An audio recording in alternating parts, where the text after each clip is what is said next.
Hello, this is Darren S., owner of Neatness Lawn Care. Today I'm doing a 20-hour review of the Eagle HP. I have 21.7 hours on it so far. Wanted to go over this machine. I did a review. Wanted to do a review of what I found so far. So far I like this machine. I like that it's got a little bit of vibration control here in the front. Both sides of the tires have it. I don't believe this is new. I've seen classics with these. With the operator control discharge chute, I love that's what this is. I love that it's integrated to this, so you can use your feet. You don't have to no longer use that lever. I love the foot control that you can adjust with a pin, simply pulling the pin out and placing it in increments of where you want your grass height to be. I've loved the power that the Kawasaki engine puts out.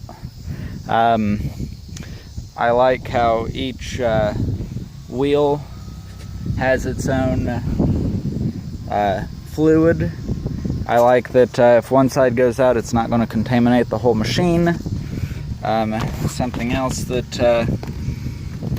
sorry YouTube, I don't have a professional camera. I'm in lawn business, not photography. The gas tank is under the seat, so it gives you a little bit more stability for the for doing hillsides and so forth. Dixie Chopper with this model gives you a lot of options that you can do. It comes with a already set up for the mower deck height adjustment.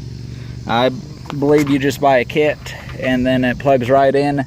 You can instead of using your feet, you just push the buttons and it raises and lowers the deck. I do not have that feature.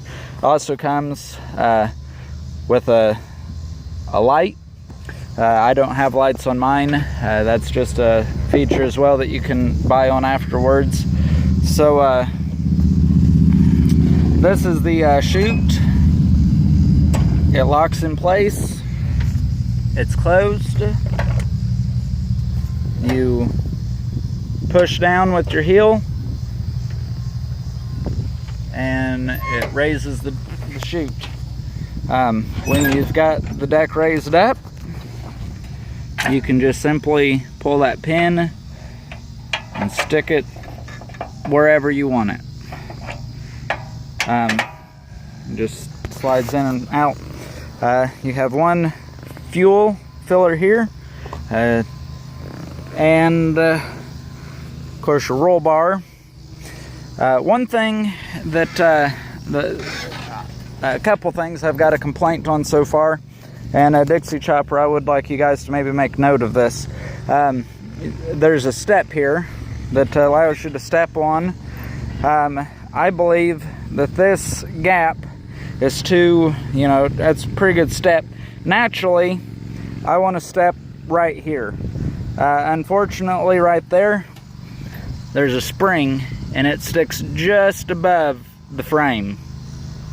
I'm not an engineer, but surely there's a way that this bar could be expanded so that it is flush with this spring so you're not stepping on it.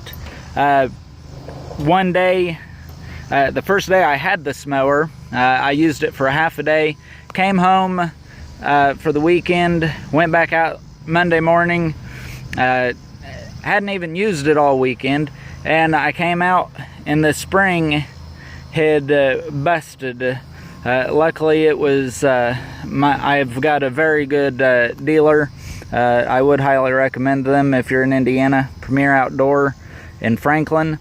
Shout out to Jerry, Derek, Justin and Ernie up there. They're great people. The spring was rusted. Somehow I think during shipping it had broke, but so that was a flaw in the spring. That wasn't anything that I had done to it. Another thing, I don't know if y'all can see this shiny thing right back here. That is a spring for the tensioner pulley so that your hydraulics work. That spring sheared off on me. I don't know if it was, I have no idea how that happened. And then one more thing that I would like to see, I don't know if the springs can really be dealt with, but one thing I would like Dixie Chopper to look into is putting a lock on this, because when you're going over, this yard that I just did is really bouncy, and I don't know how many times I had to stop and put this deck back down. As you're going down the yard, it's bouncing, and at some point it locks itself back in place. So then you've got to stop what you're doing, lower the deck back down, and go. I know on the Classics, one thing I do love about the Classic is that there is a lock on it to keep that from happening. Dixie Chopper, you guys need to put a lock on this, or tell us how to prevent this from happening, because that's getting to be very annoying. Yeah, it needs to be a lock right here to keep this from bouncing. Need to be a way that it can be set in place. In fact, my thought was that you know, maybe you figure out a way that this pin is the lock, so it doesn't, maybe an additional pin so it doesn't move back and forth. So I don't know, maybe it'd be as simple as for me is to find there's some little holes here, so maybe what I'll do is just of course I don't want to do it while it's still under warranty, but I would suggest maybe drilling a hole right here so you could put a pin in there, keep it from bouncing, but at the same time that would become kind of defeat the purpose of just being comfortable of using your feet. Other than that, I think that's the only two complaints I have. If you do a lot of hillsides like I do, I never go just straight up and down the hill, but one thing I found that this front end is extremely light when you're climbing a hill. I would recommend maybe just somehow developing a weight, 10-15 pounds, that you could just easily put on the front fork here, maybe inside the gap, I don't know, but just something to keep it from lifting up. Touch on these wheelie bars real quick. The bars here, or the wheels here, they're great. I really like them. They keep you from getting stuck in ditches. They keep you from flipping backwards. If you look at this one here, the one thing that I have found that they are not good at is when you're backing off the trailer in a tight spot and you've got to make an immediate turn while backing.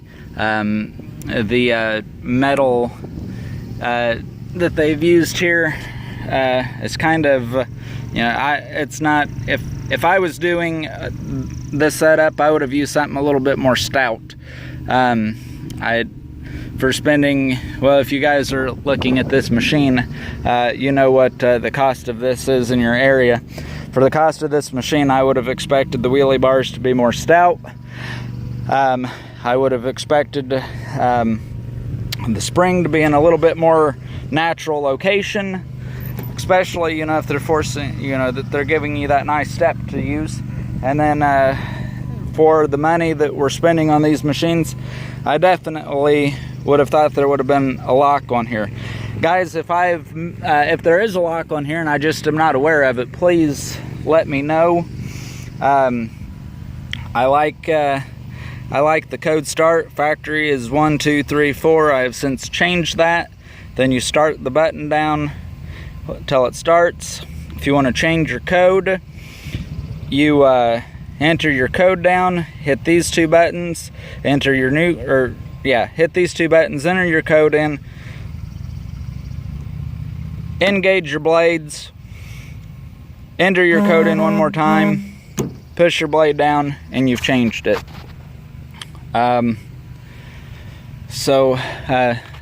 Dixie Chopper, if you guys ever need a test market in Columbus, Indiana, I'm sure my dealer, Premier Outdoor, could assure you I have been up in their shop every week for this whole season with some sort of breakdown or repair that I needed, or a part. I am not extremely hard on machines. I'm just in a territory that has difficult lawns, and lawns that a lot of lawn companies don't want to do. So a Dixie Chopper is a very good machine all the way around. It's comfortable. I love it. So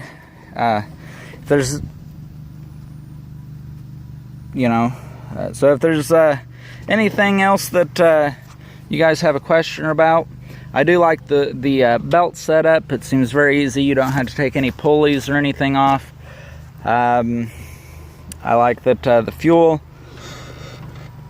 is just one single fill up. You've got a couple pockets here. Cup holders are junk. I mean, you could put a bottle of water or something in there, but I would not recommend putting your Polar Pop in there. It just will not hold it. Seat belt is a nice feature. And